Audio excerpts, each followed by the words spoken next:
Thanks very much and good morning. So I'm Justin Trenner. I'm Global Head of Strategy at EBS BrokerTech.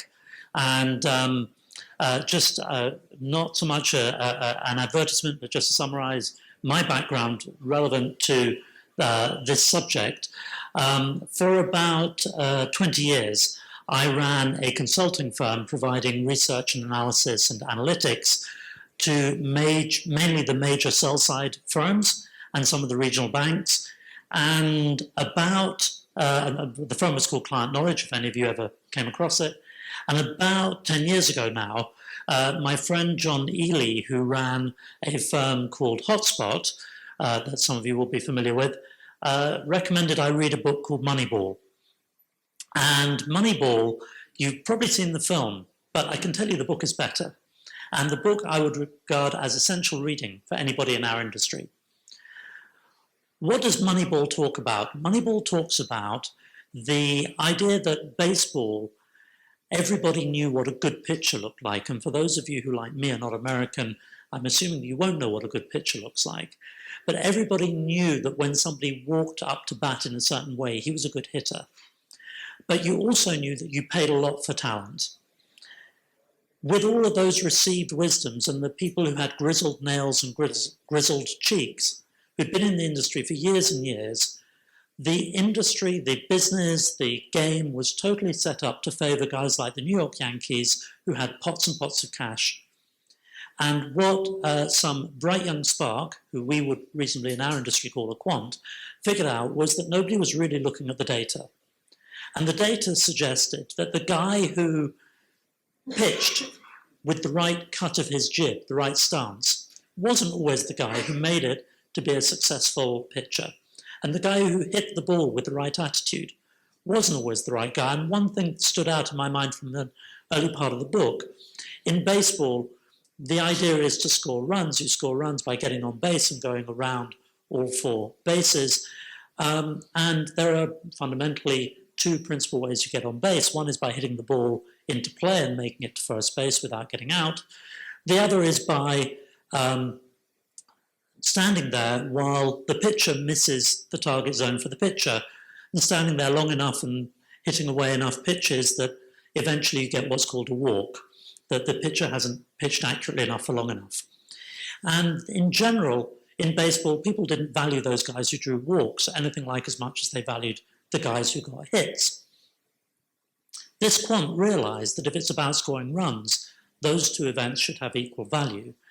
This was the starting point of him unpicking the stats that everybody had ignored. Now, in our industry, what's the equivalent? We all know that somebody has a really good gut feel as a trader, and others don't. Except that that is, and if you'll forgive my first use of a technical term, utter bollocks. It's rubbish. There isn't such a thing as a good feel. There is such a thing as somebody who is instinctively better at pattern recognition. Just there are some people who are naturally better drivers, and there are people who are naturally better at maths and better at English. But there isn't such a thing as a pure gut feel. I was intrigued by this book, and as a result of reading this book and the detail in this book, I decided to change what I was doing. And I was already in the data business. I was running a market research firm, telling banks how to get more customers and how to get more flow from their customers by using market research. And it struck me that most of the traders that I knew were really hitting and hoping, to borrow that analogy. They weren't using the captive data that guys like Gain in this industry, Gain, I would regard as one of the pioneers. FXCM was another pioneer. Saxo Bank. They were using data in a much more intelligent way. And what they were doing was they were using, I mean, I think it's broadly true in trading. You make money by having unique data that nobody else does. If we put aside gut instinct, you either have unique data or you're smarter at using your data. Now, there are two ways of acquiring unique data, and one of them is illegal. So many of the people, and we all know this, many people have made money by using unique data illegally. We certainly can't do that, and we know that our industry is under great scrutiny to make sure we're not doing that. So in fact, we have to go almost the other way and use the same data that everybody else has. So the alternative is to use the data that everybody else has more intelligently. I also was aware that, as much as I might like to think so, and certainly my mother reassures me regularly on this point, I'm not particularly smart, and I'm certainly no smarter than anybody else out there. So I needed to work with people who could really help me come up with analytics based on common data, not special data, but that would help particularly regional banks learn from the retail FX industry, internalize, make appropriate prices for their customers, and turn that into net income. Today's presentation focuses on that, and under the opportunity of free advertisement, also shows you a little bit about how we're doing it at EBS BrokerTech. And just one word on EBS BrokerTech, or one line, because I know from talking to people in the exhibition hall that we're not as well known in this part of the industry as we are in the wholesale part of the industry. EBS BrokerTech is the primary central limit order book for Eurodollar, for yen, for Swissy, for NDFs, increasingly for CNH. So we are the well of where you get pricing for all of those pairs from. We're also one of the leading relationship sources for or sources for relationship liquidity for single bank liquidity through our EBS Direct project and the BrokerTech half-our name. We are about 70% of the US Treasuries market. We're a substantial part of the EGB's market, the repo market, and we would love to have relationships with everybody in this room, but I think most of you are probably unfamiliar with us, so please feel free to, I promise you that's the end of the investment. Approach me afterwards for the full-on sales pitch.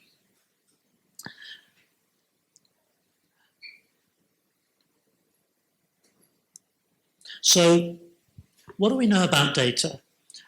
Quick question for you. Anybody in here French or Russian? There's a reason why I asked this. No Russians, no French? Okay, that does mean at least I can be as insulting as I want about those nationalities, but actually on a serious point, when I used to present market research data, and I have strong memories of presenting in Paris, but I've also had this experience with people who've had Russian mathematical training. A very strong, very hard question that I got asked was, are your findings statistically significant? Tell me about the statistical significance, tell me about the t-tests that you've run, etc. One of the funny things about data is data can be statistically significant and yet completely misleading. It can also be statistically not significant and very, very helpful. So let me give you an example you're all familiar with. You're all familiar with the idea of forums or qualitative market research, where I was recently, and it tells you what I spend too much of my time doing, I was recently invited to attend a British Airways customer test, and they'd invited a number of customers to test a new flatbed out and see what they thought and get feedback. That is not statistically significant, but it is absolutely clear that if you choose the right group of people, you'll get 80%, 90% of the answer that you need on what's going to be attractive to customers, and that's extremely useful. So a wonderful example of statistically significant and entirely damaging, and I look around the room and reassuringly there are a few people who will be old enough to remember this, but LTCM in the late 90s, long-term capital management, a bunch of Nobel laureate economists had worked out that when markets reached a certain point of dissonance, inevitably there would be mean regression, and therefore you could bet on the dissonance regressing. They were absolutely right, and after they went bust and nearly caused major disruption in the financial system, they were proved to be right. But they did go bust, and they did cause major losses in the financial system.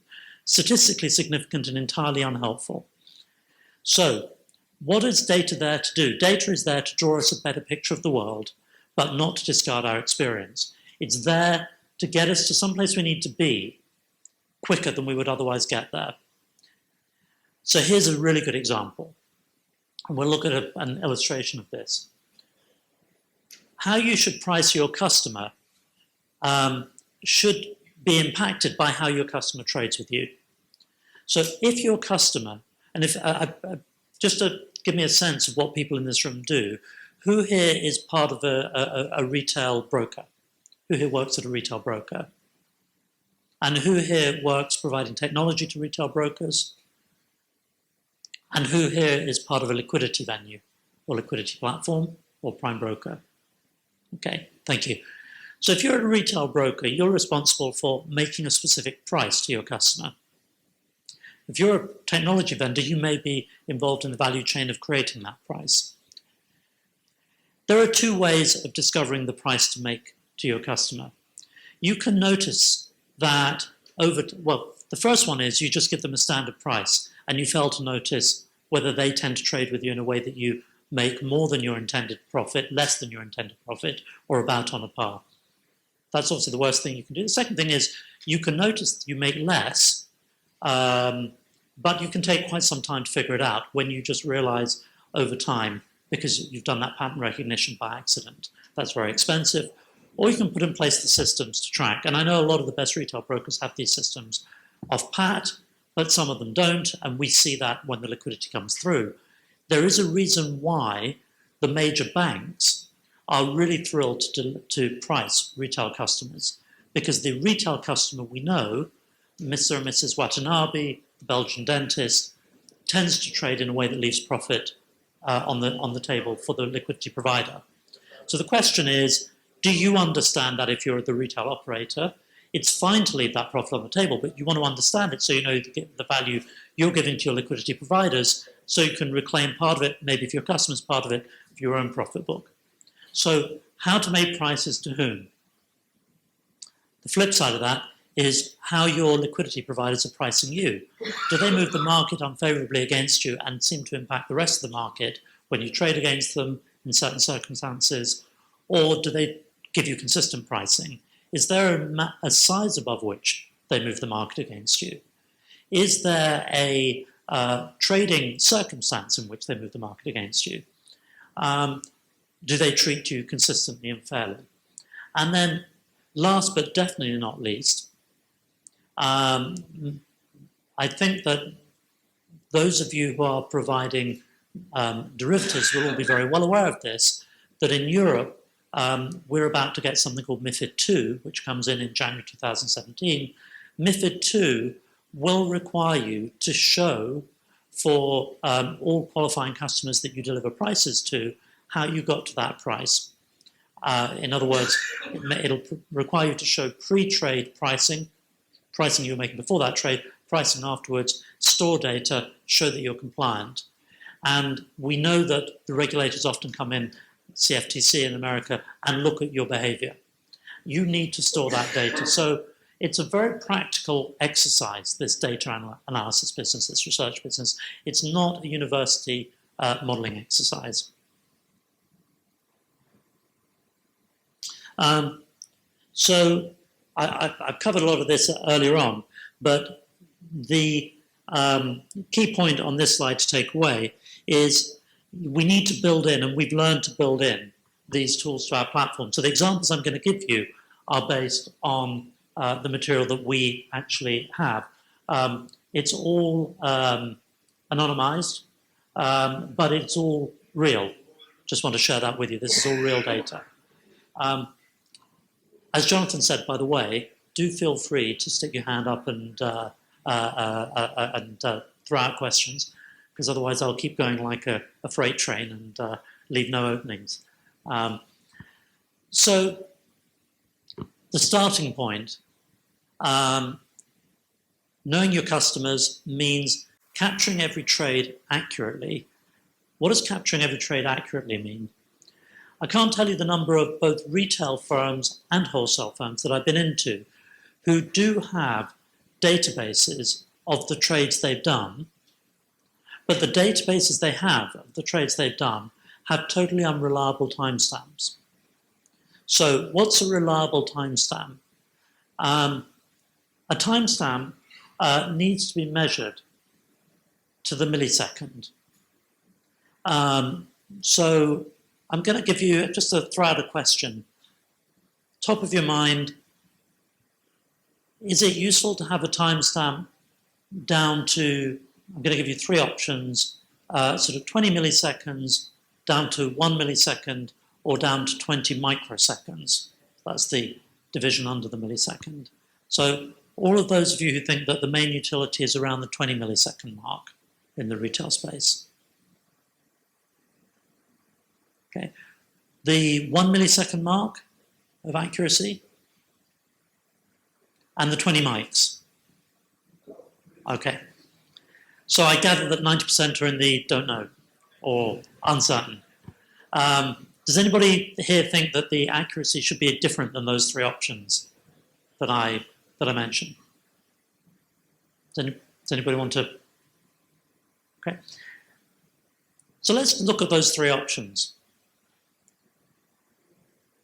The first question you need to ask yourself is, where are you measuring and what are you measuring? So if you are a retail operation and you're actually running your matching engine in Cyprus, I know there are a number here who are, where is your liquidity coming from? Your liquidity is overwhelmingly coming from LD4, from London. But let's assume that your server that you're running your system from is in Cyprus. Cyprus is round trip of the order of 20 milliseconds away from London. We can have a debate afterwards whether it's 18 or 29, but it's of the order of 20 milliseconds. If you are timestamping against every price that you receive, you'll need to restamp all the prices you receive from London to know when you received them, to know where that trade could have got done. Because it's about when you could have done the match, not when the price was made. The timestamp on JP Morgan's price or on Saxo Bank's price will reflect when they transmitted, when they published the price. The timestamp that you care about is when you receive it. In those circumstances, you definitely want the millisecond accuracy, but you've got to measure it from where you are. Now let's say if you're in LD4.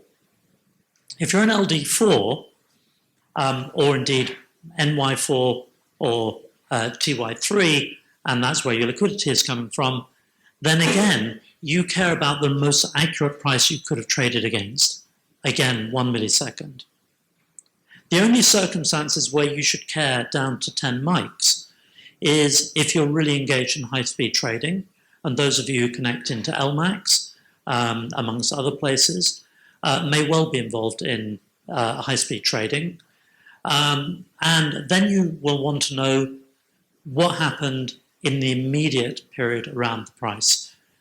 But otherwise, the starting point for the overwhelming majority of your business is not simply to focus on that 1 millisecond, 10 millisecond, but worry about where you're doing the stamping.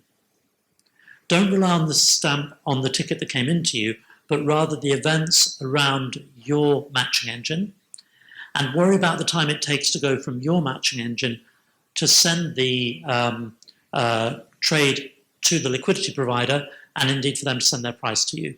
If it takes somebody 50 milliseconds to send you a price, and you 50 milliseconds to send them back a trade instruction, that's 100 milliseconds after they made the price that you're trying to take the price. You're going to be late most of the time on where it's critical, where the market's moving. You're going to be losing profitability.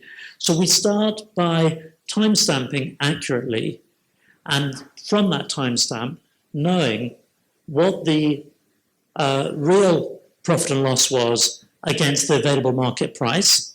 Sometimes you'll be back-to-backing trades, sometimes you'll be holding trades, but what was the real mark-to-market? And then what was the markup that you were able to add based on your standard pricing?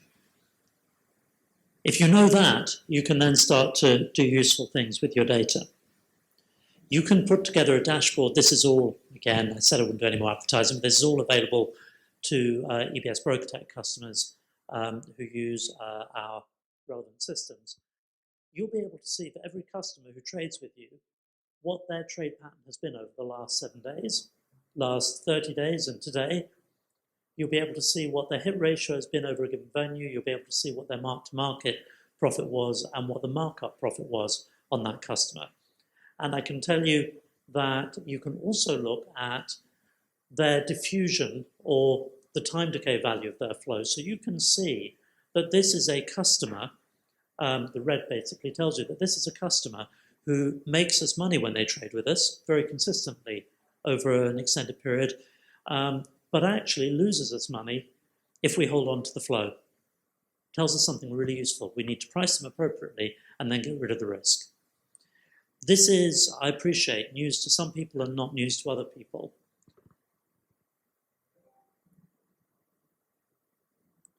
So when we then come to the flip side of this and we look at the trading aspect, what then becomes much more interesting is getting deeper into that issue of trade flow impact on the market. One of the things where we've seen, I would say in the last 5 years, a real bifurcation, a real separation out in the retail space is between those retail firms who have greatly equipped their trading room to be an effective trading shop, and those retail firms who've decided they are going to absolutely rigorously be pure agency. You might think that what we're looking at here only matters if you're going to run a trading operation. I would strongly argue this matters just as much if you're going to run a pure agency desk. Why does it matter if you're going to run a pure agency desk?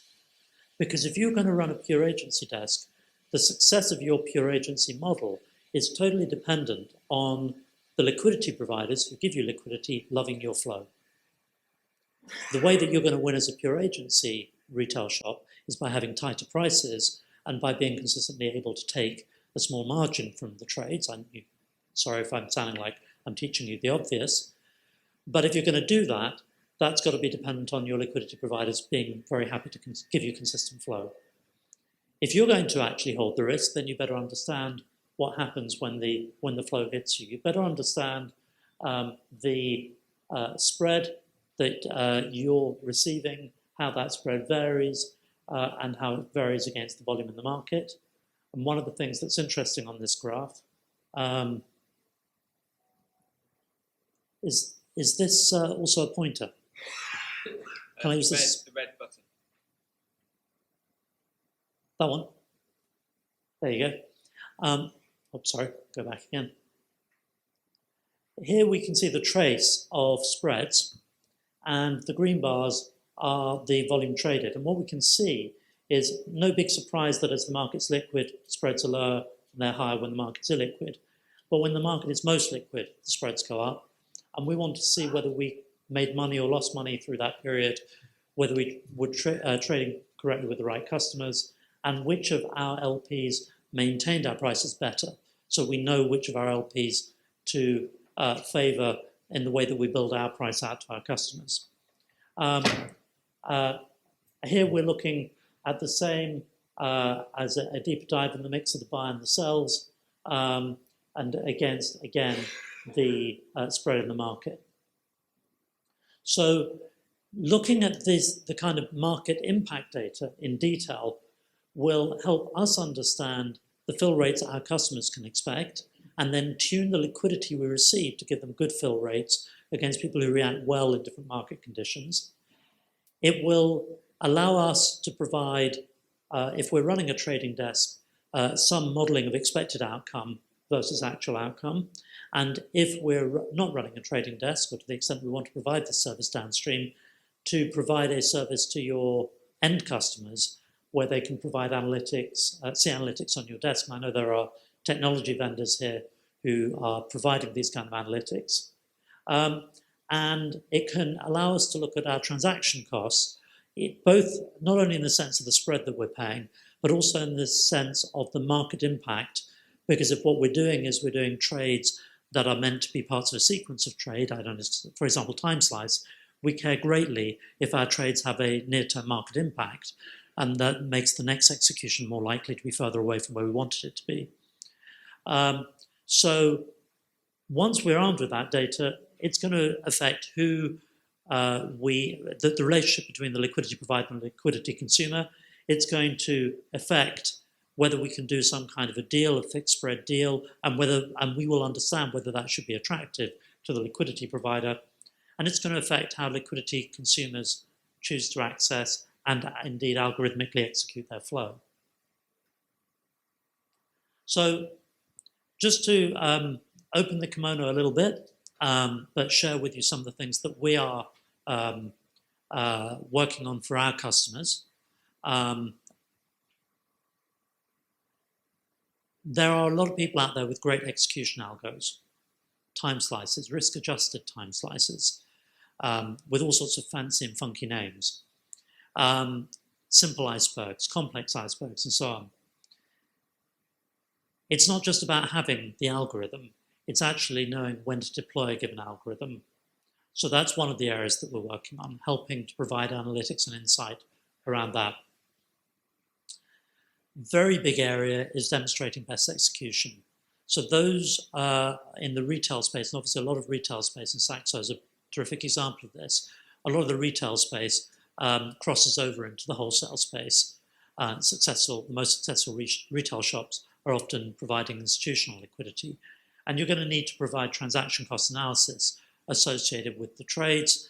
And we all recognize there's a compliance risk associated with that. If you provide some kind of transaction cost analysis and your regulator feels that you didn't do it the right way, then gee, you're going to be at risk on that level. So that's an area that we're putting a lot of time and investment into. Expected cost analysis. So you want to know after the trade how much, in effect, was the cost of your fill, but you actually want to model before the trade, and it connects back to execution algos. It also connects to, you will have seen, we recently acquired Molten Markets, which is an institutional investor or real money execution platform. And we are developing around that and they've developed around that some interesting analytics that will help somebody undertaking complex transactions and a bundle of transactions, different strategies for completing those transactions.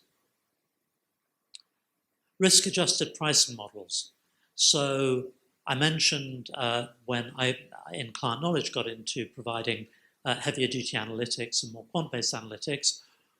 One of the first things we did was we built pricing models, which are in use today by a number of banks, that looked at the probability of the next price being within a given range, and therefore allow you to make a price that is not simply a blend of 20 LPs price and best bid, best offer, but rather a risk-adjusted price, which if you are a retail firm and you are looking to warehouse risk, means that you don't price based on where the market is now, but where your algorithm predicts that the market is going to be after the round-trip time of making a price. One of the retail firms that we worked with on this had their operations in Europe and their customers all over the world. The sheer distance from their customers wasn't as important a factor as the quality of the lines to customers in certain Middle Eastern countries, so that the round-trip time between making a price and receiving back a fill was not the kind of 20 millis that I was talking about earlier, but it was typically upward of half a second, could be a couple of seconds. And at that point, you need to be making a price. It's all well and good saying, I'm going to put a couple of FX points. But if your goal is to take a couple of FX points out of the trade, then if the market moves half a point away from you, you haven't achieved your goal. So in that 2-second time window, which is a very real window for a lot of the retail firms, you want a pricing model that actually makes a predictive price so that you don't need to reject the trade when it comes back.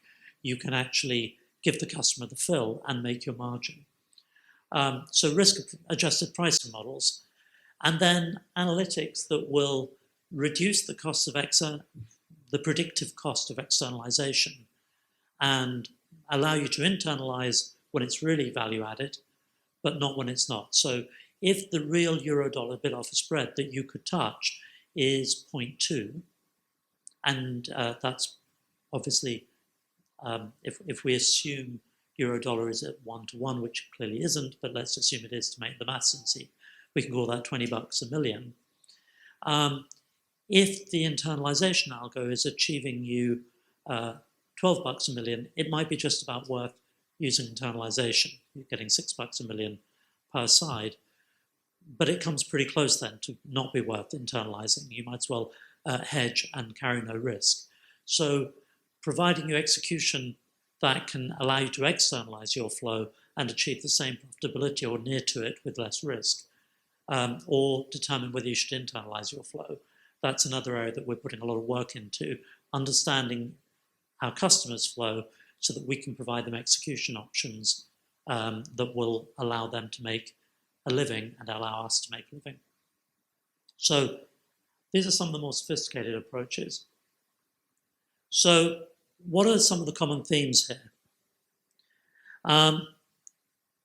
From the very first slide, be consistent in your capture of data.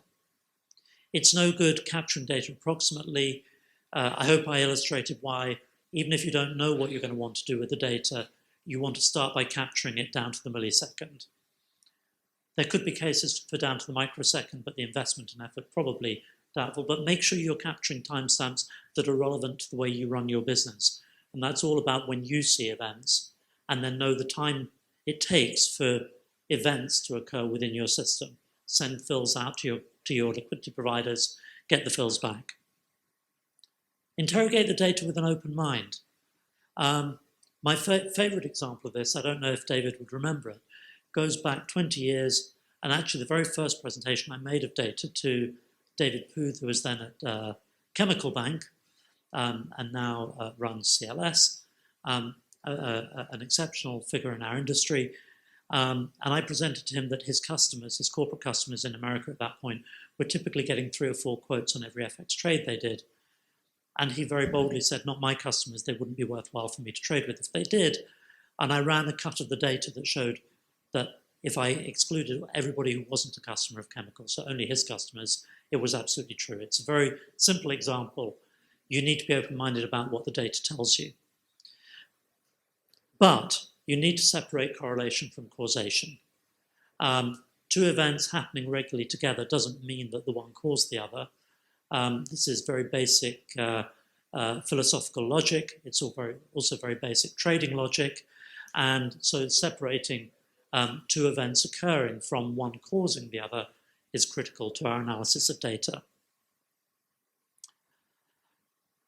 When you're choosing your technology partners, when you're choosing your liquidity partners, and when you're choosing your venues, you're going to see a significant differentiation between those who can help you add value in the data and those who simply provide the basic item that we're talking about, liquidity or technology or functionality.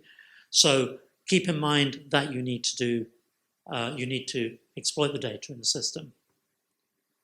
And then finally, there are no iron rules.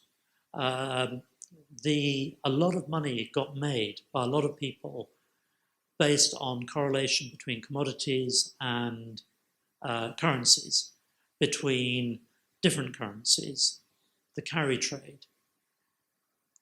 The one thing that we all know about all of those correlations is they break down. And there are plenty of us probably in this room who've tried to trade the range. And we know that the challenge of range trading is recognizing a breakout. We all know what to do with a breakout. We just don't know when there is one. And so there are no iron rules.